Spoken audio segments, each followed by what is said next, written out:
I can't get the lighting or the angle to where I want it, so we might just have to go with whatever it is you can settle for.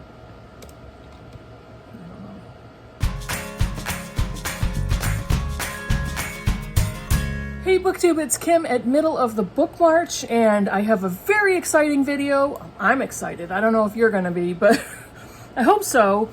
I have a book haul. It's not a huge one, but I'm super excited about it because Harvard, yes, that one, Harvard, has a bookstore warehouse sale. I think it's a few times a year, and it's still going on. I think it's open until the 18th of this month. But I took advantage of this one. I don't always, to get some deeply discounted books, and I am all about the discount. Hooray, hooray. So, yeah, and they're all from the Harvard Bookstore, and, you know, it's that Harvard highbrow literature. No, it's not. Harvard Bookstore sells all kinds of books, you know, all kinds. Literary fiction, nonfiction, mysteries, romance, new releases, everything. So I'm just being silly and talking about Harvard. Before I show you the Harvard warehouse sale books, I received 2 books from an overseas vendor that I've been waiting for, and they're both James Baldwin books. So the first one I got is If Beale Street Could Talk. In this, I absolutely love the green penguins. So I bought this one, and I also bought Another Country by James Baldwin in the green penguins. There's so many different versions and colors of penguins. Jack from Rambling Raconteur has all the details on all the different penguins. I'm sure Steve Donahue does as well, but I just, for whatever reason, I love these light green spines. So those are the 2 from overseas that I got today. The rest of the pile is all from the Harvard Bookstore warehouse clearance sale. Now, it's going to be surprising if you've watched my channel for a while. You know I'm not a huge fan of 2 things, poetry and short stories. And what do I inevitably pick up quite often? Poetry and short stories. I think it's just me continuing to make the attempts to either get immersed in them or to enjoy them or like them. And I do, I really do. So I found these and I thought they sounded so interesting, and I'm taking a chance. The first one is Bezoar and Other Unsettling Stories by Guadalupe Nettle, translated from the Spanish by Suzanne Jill Levine. Look at that cover. I love dragonflies. This one is creepy, actually, because that's a rib cage. Can you see that? And it kind of softens it with this bouquet of flowers, but that's a rib cage right on that dragonfly. Isn't that creepy? And it's a very slim little short story collection. This is, it's Nettle's stories and novels reveal her deep interest in human foibles.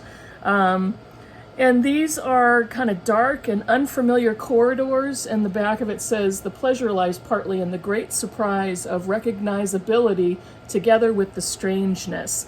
So I have a feeling that these, just like the subtitle, Unsettling Story, is going to be a little dark, a little creepy.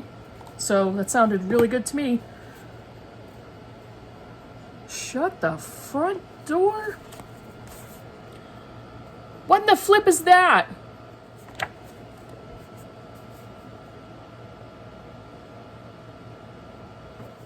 Okay, I'm done flipping out now. Now, this is Paul Takes the Form of a Mortal Girl by Andrea Lawler, and that sticker was right here. And when I get books with stickers on them that are hard to come off, they're not really easily removable. As long as the book has one of those sleek, shiny, kind of slit papers, I use Goo Gone, which is an oil-based goo remover, and it works really well. But this is paper. This is kind of a matte paper, and so I can't use Goo Gone, but it came off pretty easily. There's a little bit of residue on there. That's fine. It's kind of rubbing off a little bit. Oh, it's so irritating when a book has stickers on it, and I think I know the reason for the clearance sale. But this is Paul Takes the Form of a Mortal Girl, which I have seen all over BookTube for a really long time. Let's see, I'm just going to read a little small portion. And it's 1993, and Paul Polydorus tends bar at the only gay club in a university town, buzzing with politics and partying. Let's see, Paul is a shapeshifter. So that's a really interesting concept for this novel, but it's a kind of a large group of friends and partiers, and Paul taking the form of several different types of people, and it's a journey and adventure through the deep queer archives of struggle and pleasure. So I've seen this on everybody's channel. I say everybody, it's kind of an exaggeration, but I've been really looking forward to that one for a while. Here we go with short stories, but these are the New York short stories of Edith Wharton. One of the reasons why I love the Harvard Bookstore warehouse sale is they have an excellent collection of NYRB books. And those are some of my favorite formats of novels and whatever other kind of book. And this one, it's Edith Wharton, so I wanted to try her short stories. And I love, love, love the NYRB classics. So I think the rest of these that I'm going to show you are NYRBs. And my NYRB collection is growing and growing, so one day I will show you my collection of them. This one has been around as well. This is Notes of a Crocodile by Q Mao Jin, and this is translated from the Chinese by Bonnie Hui. This one has the alligators all over it. Alligators? It's in the title, Notes of a Crocodile, and I just called them alligators. What the flippin' flip is wrong with me? So this one is another queer novel that came out of China. This is set in late 1980s Taipei.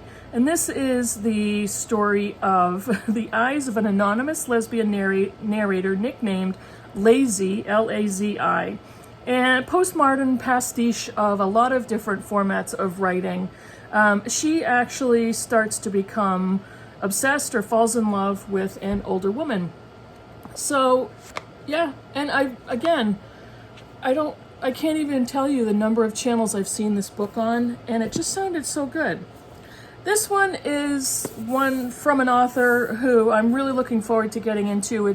She is an Irish author, and she is included in my list and Britta's list of Irish female authors we are going to read as a project. This is Molly Keane, Good Behavior, in the NYRB format. And this is dark and satirical, funny. It is the main character, who is Arun St. Charles, prepares to serve her invalid mother lunch with silver and linen, and she is preparing rabbit mousse, which her mother despises. And I think very shortly after that lunch, the mother dies. It's on the back, so it's not really a spoiler, but really looking forward to reading a novel by Molly Keane. Here is yet another short story collection. These are short stories by Daphne du Maurier, Don't Look Now. I probably should get my Booktuber card revoked because I have yet to read Rebecca. It is on my list, but again, dark, twisted, creepy stories, gothic, and I think du Maurier is known for the gothic themes in her novels, and this one, again, looked really good. I could say that about every single book. That's why I bought them. That's why I threw money at them. The last two are both Barbara Common's novels. And again, I can't resist an NYRB, but this one is The Juniper Tree by Barbara Commons.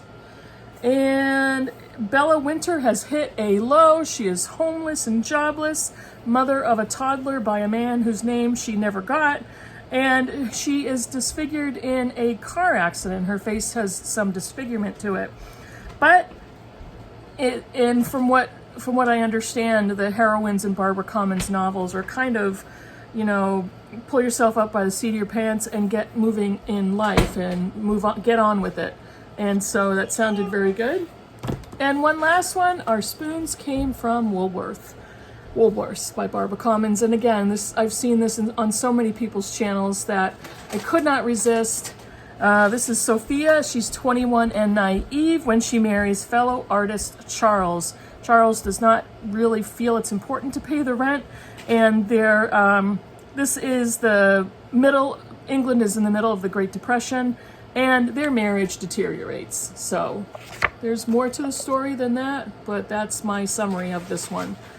So yeah, this is a really lovely book haul, and all paperbacks. A majority of them are NYRB editions, and I have a couple of Green Penguins from James Baldwin.